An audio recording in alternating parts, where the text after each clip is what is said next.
Sup everyone, welcome to the EBL Roundup. We're going to be recapping week 4 and making our predictions for the final week 5 of the regular season. I'm your main host, ItsReallyTimmyB, and as always, I'm joined by my co-host, Landon, aka Infernomen, coach of the Iowa Incineroar. Landon, buddy, how are we doing today?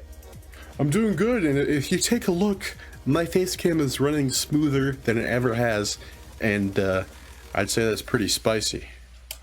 Spicy indeed. Speaking of spicy, the other day at the Pokemon Presents, Landon, we got Gen 9 announced, as well as the reveal of the 3 starters. So just a fun little question. Who right now, who would you go with? Quaxley. Not only because it looks like Donald Duck, I think it's adorable, and it's also being compared to like multiple JoJo characters, so I like it. I like it a lot. Definitely better than Ducklet already. Yeah, I'm going to go with the hash singing slasher in this one. I'm going to go with Fuecoco. I'm in love with the Coco right now, but that could obviously change as we learn more about the final forms and the rest of the game in the months to come before that release for Pokemon Violet and Scarlet. And let us know in the comments which one would you go to, also about your favorite EBL battle. And as always, folks, make sure you hit that thumbs up button to like this video, subscribe to not only this channel, but subscribe to everybody involved in the EBL, the coaches, your very sexy Roundup host, Offline Nuzlocke, a great coach, Luigi Cam, everybody who does the fails, Hayes B, because he's Hayes B, why not? But Landon, buddy, anything else we need to say before we hop into some week 4 battles? Nope, nothing really, except for that I'm really nervous about week 5. Well, you know what? We got quite a while before we hop into week 5. So let's recap week 4. Starting off with the first matchup that we talked about was the San Diego Sylveons going up against your Iowa Incineroar here, buddy. You won, so you are still undefeated. You are atop the Dynamax division, definitely in the playoffs. But you want that 5th win that you just mentioned that we'll talk about later. You won +4, a couple of my notes. Incineroar brought him to the party. First blood, love that. The Water Spout Kyogre was dope, taking out the Celesteela. But this was the Tapu Koko battle, the Tapu Koko match, taking out so many Pokemon, winning the MVP if I'm not mistaken. Yes, 3rd MVP. 3 kills, 0 deaths for Tapu Koko. The Noivern Max was pretty cool. You got the flinch on the Galarian Rapidash, which was nice. But at the end of the day, Tapu Koko, this was your battle, buddy, so I will let you talk more about it and, all that fun stuff. So, go. So, most of what I'm going to mention here is like externally from the match. What Tara and I talked about on call after the match had ended. The only thing that I want to mention that happened in the battle that I noticed from watching Tara's perspective, I was wondering why she brought the Rapidash out against Tapu Koko. I kind of guessed that it was just because she thought it was faster than Koko and could get some solid hits on it. I actually found out that she had Drill Run on it, which makes me really glad that Ironhead ended up flinching Rapidash, because that would have been bad for Koko, and Koko would not have gotten MVP this week, that's for sure, because it wouldn't have knocked out anything. But externally, as I mentioned before, Tara expected me to bring Tangrowth and Tyranitar instead of Incineroar and Noivern, and I want to mention for a second that they had been practicing for Tangrowth all week, so when I said in the roundup that I was going to bring Tangrowth, that was not to throw her off. I legit remembered us putting Tangrowth on my setup, and then I remembered after we're done recording that my entire team was the same thing that I brought against Pitch, so that was not to trick Tara. Just want to put that forward so nobody thinks I did that despite her. Okay, that's out of the way.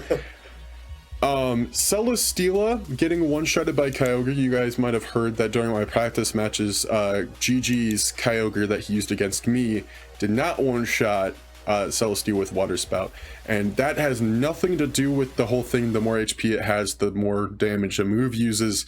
His Kyogre was at full HP and Celesteela survived, so either she got a high roll there because it wasn't a crit or something, but what happened. But basically what Tara and Matt had told me, because yes, Matt was there on call too, he usually sits and watches Tara do her matches, they had a plan for me, and yes, that involved me bringing 2 different Pokemon, but there was also a bunch of stuff that was part of the plan, and a big part of the plan was having Steelix take out my Tapu Koko. That ended up not happening because Incineroar took it out. So That failed, and basically her mind was going to different places and she ended up flopping on the plane. Of course, this is because Tara is not super familiar with Pokemon. I want to put that out there. I wanted to remind myself to talk about that this week. When we tell you guys about mistakes that you made that could be different and you don't play Pokemon that much, or this is your introduction to VGC, we're not making fun of you. We're giving you tips so you can get better and like set that to your skills. And if you're playing for fun, you don't have to listen. I'm going to be mentioning something later on in somebody's moveset for somebody who this is their first time playing VGC. That's just a tip. I'm not making fun of you, I swear. I'm a nice person. All right, moving on. That's about all I have from notes here, but you know, that's just a little insight on what me and Tara talked about after the match was over. And that is true. You are a nice person, so congratulations for your win. We'll do the recap of the standings after we talk about some more battles. Next up on our list, we have the Oh, were you about to say something? No. Oh, okay. I thought I heard you say like whoop.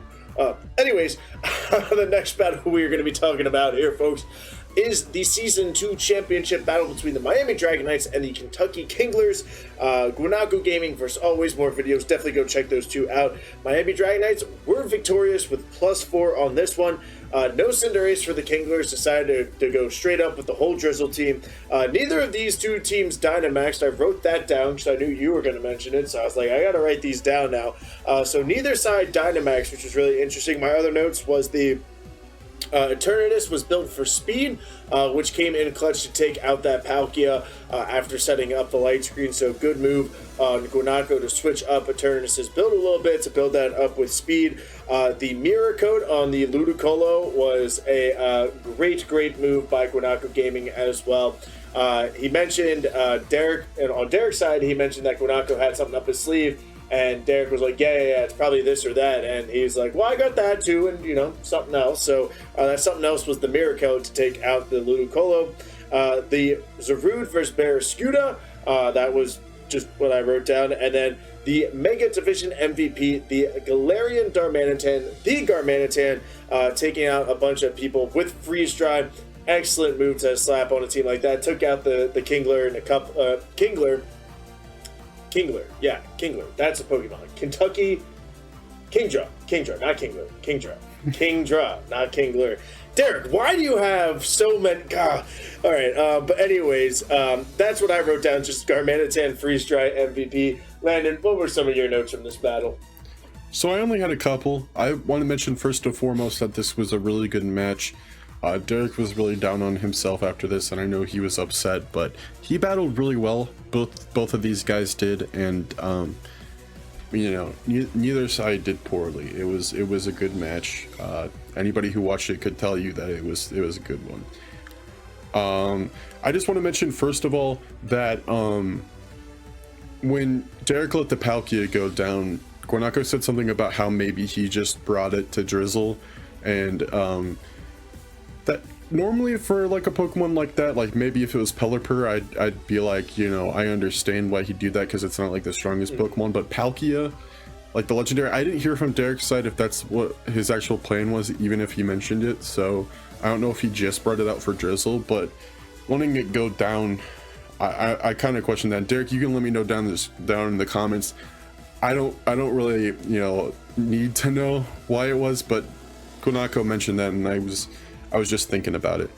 But the only other thing I want to mention at the end of the match, I felt sad watching this. Politoed was the last Pokemon Derek had, and Guanako ended up putting it to sleep. And the hits that Guanako was giving this Politoed were not doing a lot of damage. So Derek had to just sit there and watch his Politoed not wake up as it was getting slapped around, and that was hard for me to watch. It's like that episode of SpongeBob where Gary spends the whole episode with Patrick instead of SpongeBob, and you feel bad for SpongeBob, but at the end of the episode you found out that Gary was just using Patrick because he had a cookie in his pocket, and then Patrick's pants are like down to his ankles and he like cries and there's sad music playing. Like as a kid, that was the saddest experience I ever had, and I lived it again with this Politoed. Just want to put that there. But again, good match. Both of you guys did great. Sorry you lost Derek, but you are a great battler. Yes, indeed, and if this rematch does happen, it could.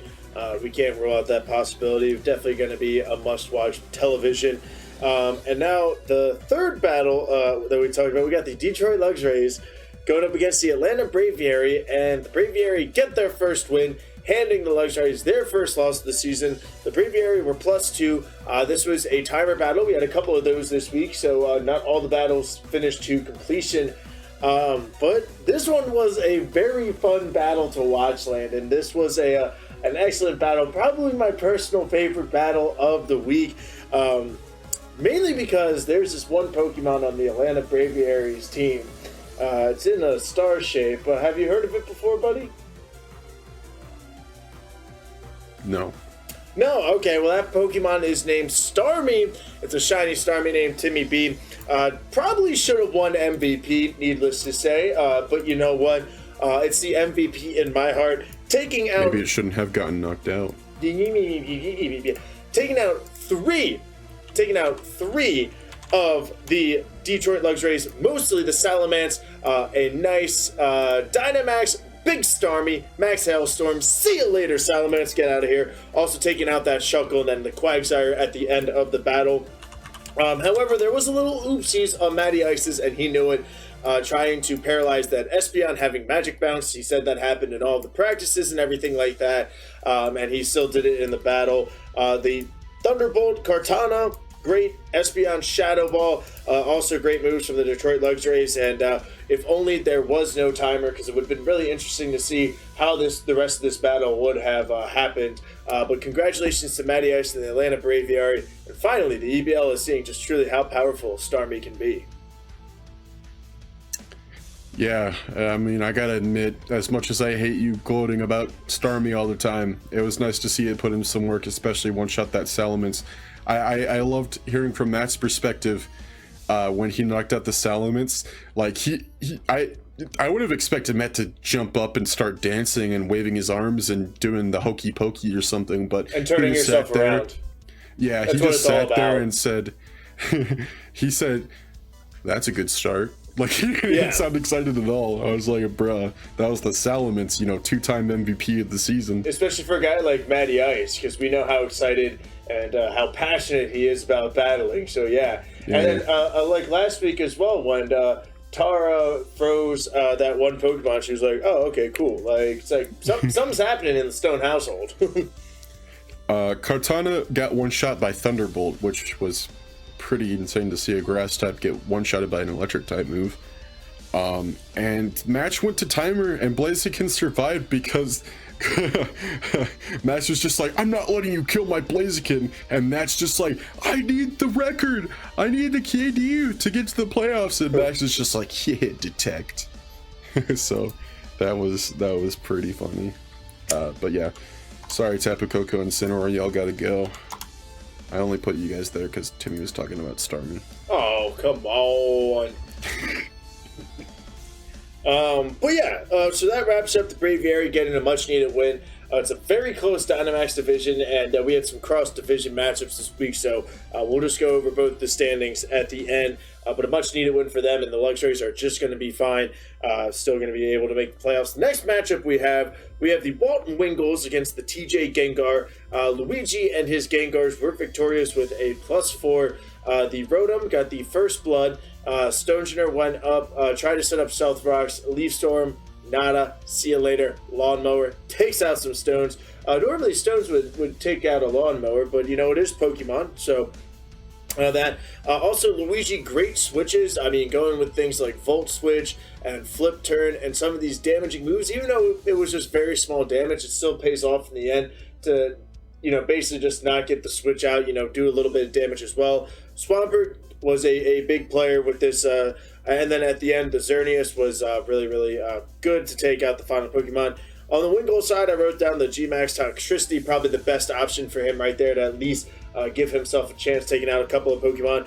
Once again, watching his side of the battle, like I said last week, a little too cheesy to my liking. I mean, Stonegener came out, and he was like, I'm going to set up Stealth Rocks against something that can probably one-shot me, and he got one shot without setting up the stealth rocks. And then, just like I've said probably a couple weeks, not about Nate Tube, of course, or the Walton Wingles, but we need to take a lesson on speed with Pokemon, because he thought that he was going to outspeed most of Luigi's team. Turns out Luigi built his teams a little bit faster, so there is a little bit of misunderstanding with speed, but those are some of my notes. Landon, how about yours for the Gengar's +4 win over the Wingles? I just had a couple of notes here. Luigi did really well. I enjoyed watching him battle. I enjoyed this battle overall. A very questionable play came into the match when Nate set up Rain Dance with his Lapras and then immediately switched out to Groudon, which had Drought, so the rain was just gone immediately. And he also I don't remember if this was before or after, but he used Perish Song. He had Perish Song on Lapras and he used it, which isn't like the best move for like battling in VGC, because people are going to switch out before those 3 turns are over. Like, the only time I see that being useful is if it's like his last Pokemon and he can't switch out. Like, that's the best scenario to use Perish Song in, but otherwise it's not going to be not going to be the greatest to be used. But that's all I really have. I'm sorry I don't have the most notes this week. I tried to write more, but writer's block, I guess. I don't know. I didn't know what to write down. No worries. We all get busy.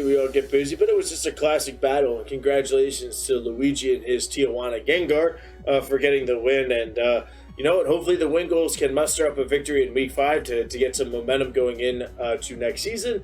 Don't think he's technically mathematically eliminated, but he basically needs a 6-0 sweep and a little bit of help to make the playoffs. So we'll see coming up in Week 5. And then our other over-the-seas competitor, and Poke Pitch, and his Essex Espeons went up against the Akron Axews and ISO. Espeons were a +3, another one that went to timer. Actually, the Espeons had no deaths, took out 3 Pokemon. My thing was the Urshifu came out first. The late First Blood, this was one of the latest First Bloods of the season. And then the Blacephalon. My notes were the Hippo Stalling and the Snorlax. Also, I learned something as well. I did not know that Substitute, can still, handle a fissure. I thought no matter what, it was a one-hit KO. So that is something that I had learned. And even Pitch, we all kind of learned it because Pitch said it in his battle as well. And then at the end, it was just kind of stalling out with that Hippowdon and the Snorlax a little bit. And at the end of the day, the Espeons just get the +3 victory. Landon. Those are just kind of my notes. Like you just said, I didn't write down too many as well. What were your notes from the Axews versus the Espeons? So I wrote down that Urshifu barely survived and Isa decided to switch out. I think he did that last week too, where his Urshifu barely survived and he ended up switching it out. I don't know what he had planned to do with it later. I don't recall if he used it after that, but kind of interesting. Hippowdon took a lot of work to take out, of course. It's the reason why nothing was taken out on the Espeon side and why only 3 Pokemon were taken out from Isa's side. Snorlax got its attack, I'm pretty sure, maxed. Pitch had mentioned that. He just kept on raising its attack against Hippowdon. And of course, Timmy mentioned the Fissure, but I just want to mention how funny it was to see the substitute dog go between the cracks. Like, it was just like, yeah. Bye. But yeah, Pidge mentioned that he was thinking about switching out to Rillaboom to take out Hippowdon, but he saw how close the timer was, and he's like, I'm going to run this main to the timer and just win. Like, I understand that he was like, trying to use Hippowdon to cheese out Pidge, but like, it didn't do any good for him, so, Pidge won in the end anyways, so Hippowdon didn't really do as much as it could have. So congrats to you, Pidge, on your win. Yes, congrats, Pidge. A much needed win as well, and especially with the KDs to get him in the top 3 of the Dynamax division. And the final matchup that we have to talk about from Week 4, probably the best matchup and the most entertaining, were the Indiana Igglybuffs going up against the Texas Tyranitar of Yeltneb and Bob, and the Igglybuffs going up against Allen and the Doorman with the Tyranitars. Igglybuffs pulled out with a +1 and less than half HP. This went down to the final Pokemon 1v1. It was a Lycanroc versus a Ferrothorn. There was Fire Fang on Lycanroc.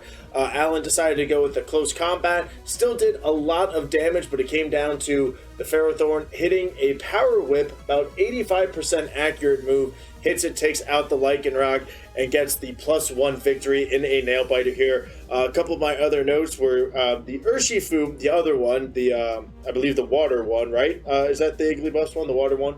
Nope, they have the dark type. They have the dark one, yes, that is correct. That makes sense because the Tyranitar started off with Reinculus first. Igglybuffs went with Urshifu, so that was already a problem for the Doorman. But then Escavalier gave the Doorman a chance, holding on, getting a couple of deaths, and holding on. The interesting thing was Urshifu did Dynamax, which, as we know, Bob generally does not Dynamax, but he did, and then switched out because it would have been taken out with the next move. So interesting strategy there. And then I guess my big question is, and you might know the answer to this, and I don't know, would a Fire Fang have taken out that Ferrothorn? What do you think? Would you have used Fire Fang? I probably would have. But I would like to hear your thoughts on that, as well as the rest of the battle. Fire Fang definitely could have taken out 4 times super effective. I definitely see it happening, so it was good that Power Whip took him out. I mean, this was a really, really interesting match to watch. Like Timmy said, this was definitely my favorite match of the week. I know he said that the one of Matt and Max was possibly his favorite, but this one was definitely mine. Especially with it only being between 2 Pokemon. Bob, you did some great switching out, including Ferrothorn, when Alan had Sludge Wave going with the Seismitoad. Poison doesn't do too much to Steel, so, that being neutral and everything to Ferrothorn, it was a good switch out. Alan Dynamax Escavalier against Hawlucha, which I thought was, pretty cool. I was excited to see what it would have done, which it ended up doing a Max Steel Spike, which finished off the Hawlucha. But Bob had Hawlucha prepared with Fire Punch, which ended up burning Escavalier, which was pretty cool. Sad to see Hawlucha go down so quickly, but at least it burned the Escavalier. And I think Timmy said more than I could say. I mean, it was a really, really good match, and it ended up being down between 2 Pokemon. I had a lot of fun watching this match that I forgot to write stuff down about it. Like, this would probably be the thing that I had the most stuff written down about it, but I just forgot to. But it was a really good match, and before we move on here, I just want to mention that Matt made an announcement saying there are a lot of Pokemon that are in the run to be the seasonal MVP. If you guys do not know, the logo of the EBLs every season have the seasonal MVP and the playoff MVP. Last season's seasonal MVP was Kartana, and the playoff MVP was Charizard. For the seasonal MVP this season, we have a lot of Pokemon in the run, including Eternatus, Zarude, Garmanitan, the Dusk form Lycanroc, Blaziken, Salamence, Starmie, Cinderace, again, like it was in Season 2, Ludicolo, Mew, Como-O, Tyranitar, Tapu Koko, we'd love to see that, Tangrowth, Vanillix, also would love to see that, Hitmontop, Noivern, Urshifu, the Dark-type one from Indiana, Rotom, which would be Rotom Wash, and Scizor. So those are all the options for MVP, for the seasonal MVP this season. Well, I know where my vote is going. So, Matty Ice, let's make this happen for Starmie to be MVP, which would be a lot of fun. But yeah, and like you said, when I was watching this battle, everything just made sense to me, and I was like, I should have written down more notes. But that's pretty much how I saw the battle playing out. There wasn't any misclicks or weird decisions. Every decision on both sides were fantastic, were great, calling some switches, calling some other moves, so this was definitely a fun one to watch. That wraps up week 4 of the roundup. Just to go through the divisional standings, starting off with the Mega Division, we have a new team in first place. We got the Miami Dragonites at 4-0 with a +13. Next up, we got the Detroit Luxuries in second place with the record of 3-1 at +10. Third place, we got those Indiana Igglybuffs at 3-1 as well with a +5. Fourth place, San Diego Sylveons at 1-3 with -8. Fifth place, we got the Akron Axews at 0-4 with a -15. And then at the bottom of the Mega Division, the Walton Wingles at 0-4 with a -20. And moving over to the Dynamax Division side, The Iowa Incineroar, Landon, your Iowa Incineroar are 4-0 at plus 13 and in first place, followed up by the TJ Gengar 3-1 with plus 8. Third place, the Essex Espions at 2-2 with plus 3. So that plus 3 was very critical for them. Fourth place, the Kentucky Kinglers and Kingdras and Palatoads and the Drizzle team, also at 2-2 with an even KD at 0. Fifth place, Texas Tyranitar 1-3 minus 4. And sixth place, the Atlanta Braviary at 1-3 with the minus 6. So that could change quite a lot after week 5 with some big battles happening in the Dynamax division. I mean, minus 4, minus 6, 0, plus 3, plus 8. That could all change, buddy. That could all change. So that could be different standings going into week 5. But are you ready to make our predictions? You went 6-0 last week, and I went 5-1. We were opposite on the Braviary and the Luxuries. So are you ready to pick some week 5 matches? Oh, yeah. Okay, let's start off with the first one on the schedule in our Discord. We got the San Diego Sylveons going up against the Detroit Luxuries. This is going to be a fun battle. This is going to be a good battle. Obviously, the Sylveons need to win to really, help them solidify a crawling into the playoffs. Luxuries are in a good spot. They could use a win after a loss this past week. My question to you, Landon, is Detroit Luxuries. Atlanta Braviary last week, Sylveons this week. Is Max about to go 0-2 against the Stone family this season? I'm going to give it to Max. I think the Detroit Luxuries are going to win. If you compare their two teams, of course, we know that in the Mega Division, looking at their teams, San Diego has that Kyogre, of course, which was a big worry for me that I ended up taking out in week 4. They got a couple of fairy types, personal experience from their team. Just get a good electric type and put as many steel type moves on your team as you can. Every Pokemon but Noivern had a steel type move on my team, so that was some good preparation. And if you take a look at the Detroit Luxrays, they don't have an electric type, but oh wait, yeah, they do. What am I talking about? They have Magnezone. Magnezone's been putting in the work the last couple. That took out Cortana. Yeah, and it's also steel type. And then you have Salamence that can have Iron Head. Shuckle, I guess. I mean, that's a setup mon. I don't really see that doing much work. You got Roserade, of course, too, for the Kyogre. I can see the Luxrays putting in a lot of work here, so I definitely think that the Detroit Luxrays have this in the bag. Yeah, I'm going with the Luxuries as well. I think that they get a much-needed win, and I think this is going to be closer than people think. I really like this Sylveon's team. I like the matchup, but it's hard to argue against a Salamence and a Blaziken, as well as some other, Pokemon on the team. I'm going with the Luxuries to win this one against the Sylveons. The next matchup is huge in the Mega Division for the standings. We got the Miami Dragonites going up against the Indiana Igglybuffs. As I just said, we got first place, 4-0 plus 13, going up against third place, 3-1 with a plus 5. So this is huge for the Mega Division for some playoff seeding and maybe potential for the MVP race that we were talking about. So this is going to be a fun battle. Two very experienced battlers in Guanako and Bob. Landon, this is a tough one for me to pick. I mean, looking at their teams just really, really quickly, the Dragonites, obviously, Eternatus, Zarude, Garmanitan, Whimsicott, Excadrill, Beartic, Blastoise, Charizard, very, very good. But the Igglybuffs, that we've seen this Urshifu put in work. We've seen Ferrothorn put in work. A lot of people think generally Ferrothorn's a setup mon, but Ferrothorn's been putting in some hits and putting in the work. Obviously, the Rotom Mirage, Whoosh. Grimmsnar, we still haven't seen a lot of Grimmsnar or Primarina, so that should be fun. Also looking at the Miami Dragonites team, haven't seen too much of Excadrill or even Beartic, so that'll be fun to see them maybe get some action as well. So I'm going to go with the Dragonites in this one. I think that they go undefeated. I know you don't want to hear that because I know you're trying to be the only undefeated team, but I'm going with the Dragonites and Guanako to continue his win streak until proven otherwise. I'm going to keep picking them. Landon, how about yourself? First of all, I want to mention that you're wrong. I would love for me and Humberto to be the first 5-0 teams. I don't even want to be the first, alone. It'd be cool, but if Guanako doesn't get it first, too, I'm going to be upset because he deserves it. Speaking of which, I just want to mention that both of the Dragon Poison types are up against each other this week. Do they both bring it? We'll have to see. Looking at this matchup, Bob has 2 Dragon types, just like your Iowa Incineroar do.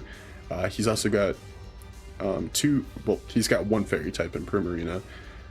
He's got a steel type, fighting type, that's also a dark type, 2 water types, don't know what he can bring. He has 2 fighting types, actually, I want to mention that. There's some stuff that he can do with this team, and we've definitely seen it this season. So I can definitely see him putting in a lot of work. Then you look at Guanako's team, he's got the Charizard, really, really good mon, the Lycanroc, MVP candidate. Excadrill we haven't seen too much from, but I can definitely see it putting in some work this week. Just looking at both of these teams, I think I'm gonna continue my bias and go for Guanako. I mean, I'd love to see Bob get that 4-1 record, but I mean, I also want to mention both of the matches that could lead to having the first 5-0 records also can have both of the coaches fighting and each match go 4-1. If the person that isn't heading towards a perfect record wins. That's a complicated way of saying that, but that'd be cool to see. I'm gonna give this to the Miami Dragonites. I have a lot of faith in Guanako, and I can definitely see him pulling this off. But again, Bob is a fantastic battler. We've seen it a lot this season. I can definitely see him coming out on top, but I'm going to give this one to Guanako. Alrighty. And then the next matchup to wrap up the Mega Division, the 2 people at the bottom, the Walton Wingles going up against the Akron Axews. As we just mentioned, Axews are at -15 and the Wingles are at -20. Technically not mathematically eliminated yet. They do need basically a +5 or a +6 and the Sylveons to get a -5 or -6. So while it is possible, might be a little bit unlikely. So this one's going to be a lot of fun. I'm a believer in the Wingles, Landon. I did my Emerald only with the Wingle about a year and a half ago. Go check it out if you guys haven't already. It's pretty dope. But I believe in Nate too. I'm going to go with the Walton Wingles in this one. I don't have a lot of logic or reasoning. I just feel good about the Wingles, so I'm going to go with them, Landon. How about yourself? Looking at these guys' teams and what we've seen from them, Powdon did, I want to say it did a lot, but it really didn't. It was just in the match for a long time. It just wasn't taken out. I just want to keep this short and sweet. Seeing these teams together, you look at the Akron Axews and you see 4 Pokemon, maybe 5, that can do a lot here. You got the Urshifu, Gastrodon, of course, being a water ground type, maybe Hippowdon, that's the one I said maybe on, Blacephalon, Clefable, and Haxorus, of course.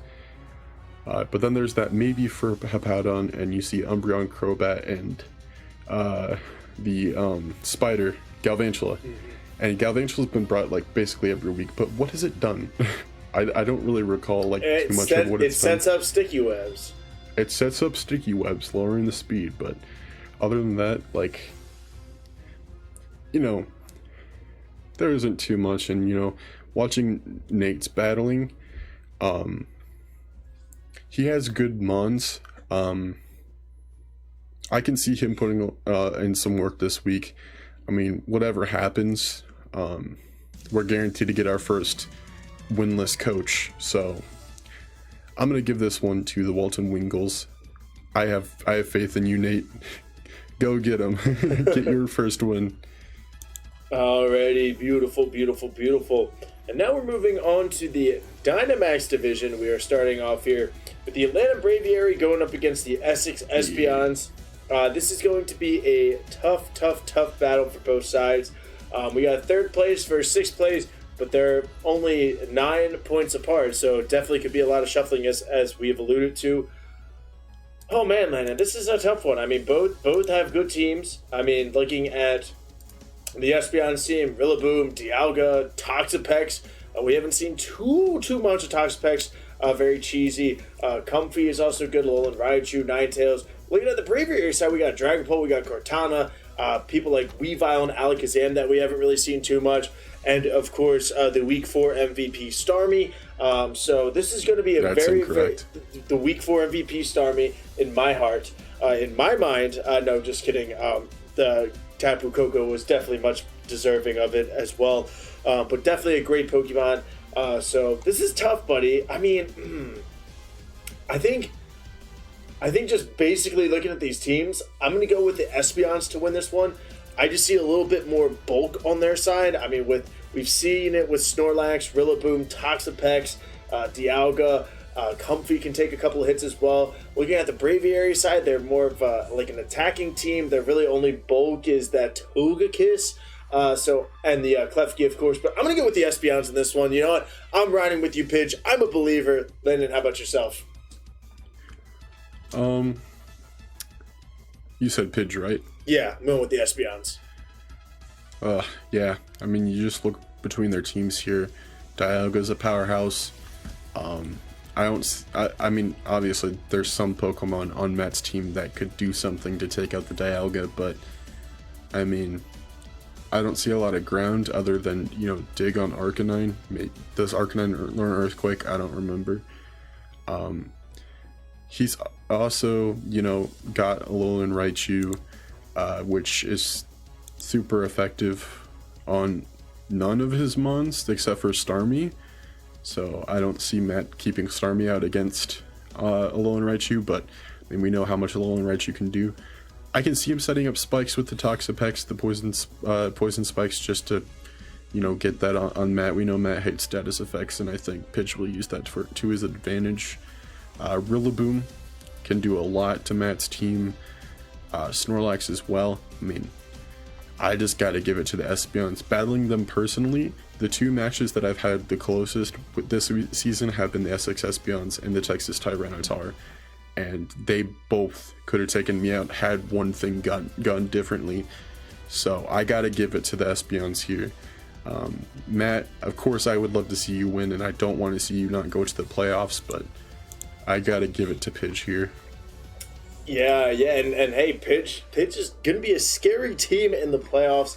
And then moving on to the next matchup in the Dynamax division, we got the Kentucky Kinglers going up against the Texas Tyranitar. 4th place versus 5th place, only a 4-point differential. So depending on how this battle goes, it could be interesting. But you look at the teams here, we got the Drizzle team with the Kinglers having 8 of 9 Pokemon be water types, and of course Cinderace.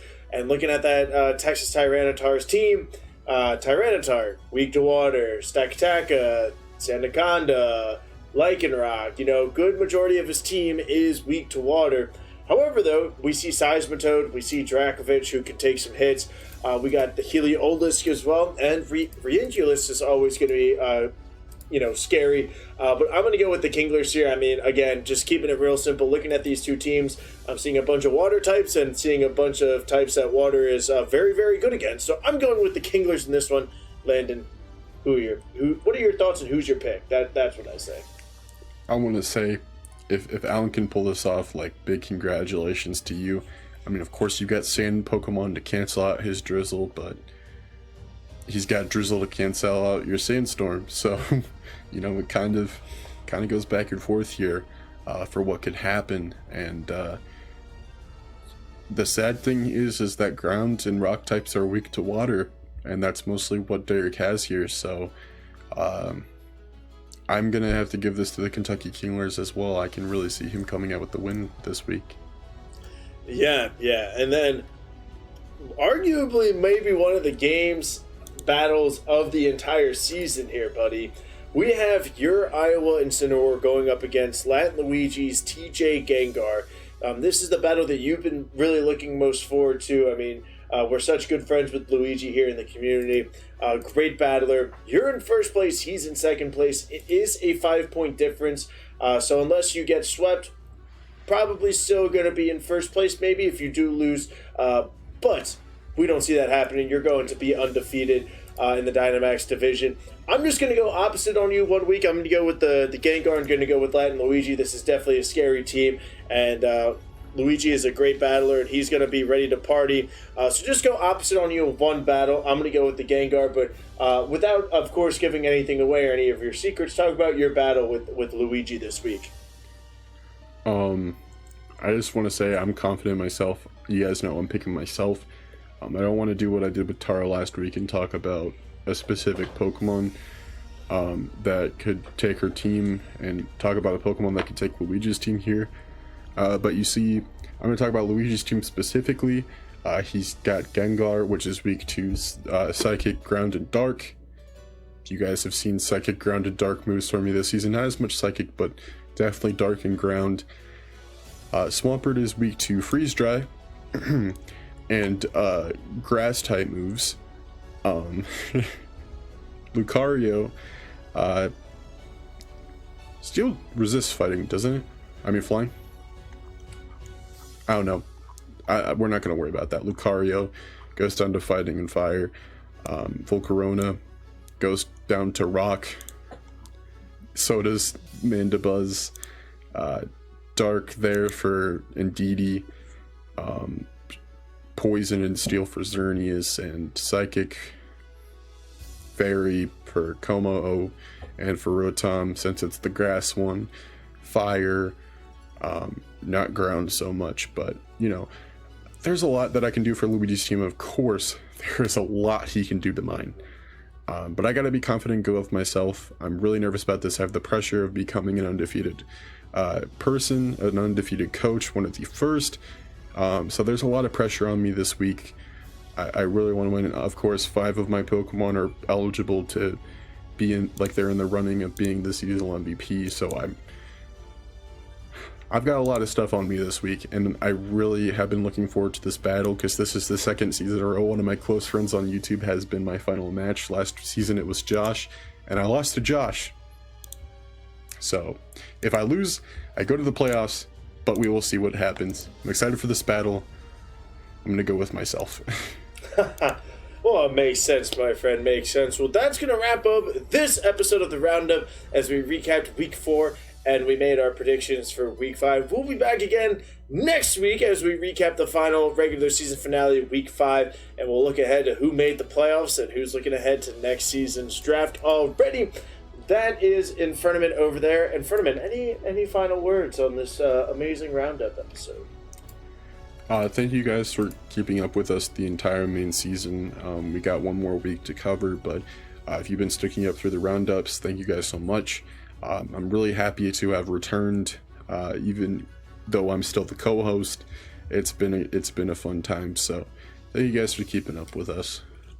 Yep, the only thing I gotta say is make sure you guys hydrate, get yourself a fresh water set, so make sure you guys do hydrate because hydration is key and fun. But as I said, that is Landon, aka Infernomen coach of the Iowa Incineroar over there.